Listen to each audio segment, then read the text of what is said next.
All right, here we're going to get a little bit more complicated. Now we're going to solve one absolute value is equal to another absolute value. Okay, so A, B, C, and D are all constants.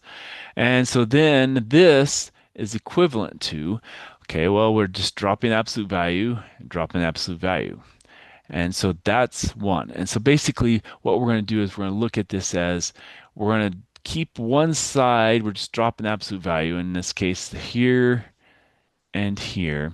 And the other side, when we drop the absolute value, it's either going to be a positive or a negative of the whole thing. And so that's how we're going to look at it. One side stays the same, kind of like what we did over here. Well, we could do this one. Let's do a nicer one. Like here, we drop the absolute value, it stays over here, and this becomes either 3 or -3. And that's what we're doing with this. We're dropping the absolute value, so this side stays that way, and this one's either positive or negative, and you have to take negative of the whole thing. So what would we do here? Well, we drop the absolute values, and so 3x is going to be on the left, and either 2x minus 5 is on the right, or a minus 2x minus 5 is going to be on the right. So that's what we have. Now we subtract 2x, we get x equals -5. Now this one, you have to remember, this is distributed, so it's a minus 2x plus 5. So then we add 2x, so 5x equals 5, or x equals 1. So -5 or 1. So you have two solutions. Okay. And that's kind of what we expect is to get two solutions on these problems when you have one where you set it to a positive, one where you set it to a negative.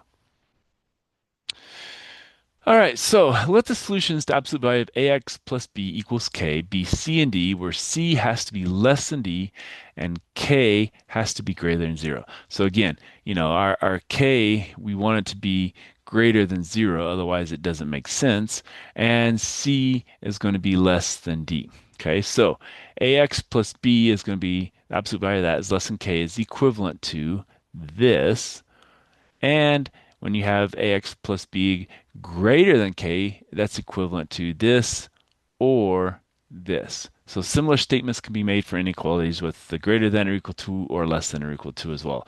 So if we wanted to, we could just put the equality symbol on those, and that's what we would have. So now we're working, instead of with equalities, we're working with inequalities. And that's going to be kind of like our key difference here is the inequalities, is the piece here. So this is the key here. So instead of equality, we're doing the inequality.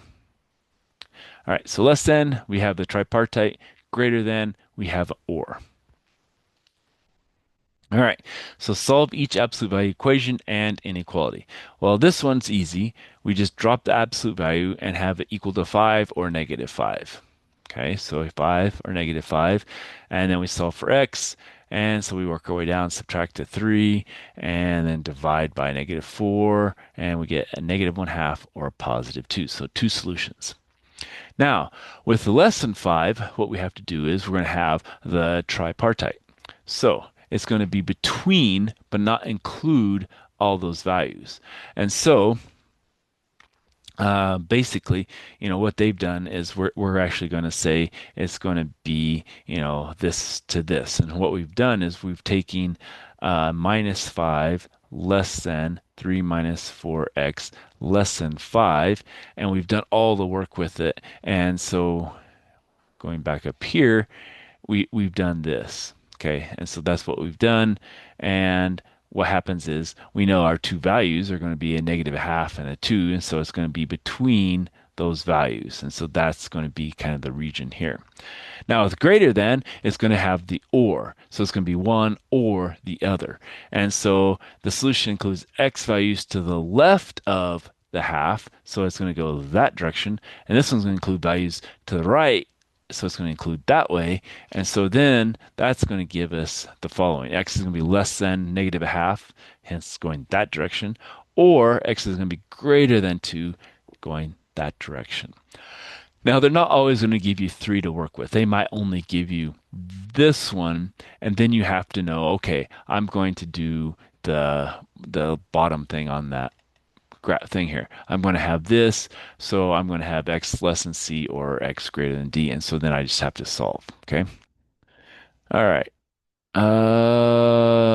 Yeah. So then you can have that, or if you want interval notation, that would be your interval notation that you could use. So set builder notation or interval, depending on which one it asks for or which one you like to prefer to use. All right, so let's stop there and we'll come back for some more.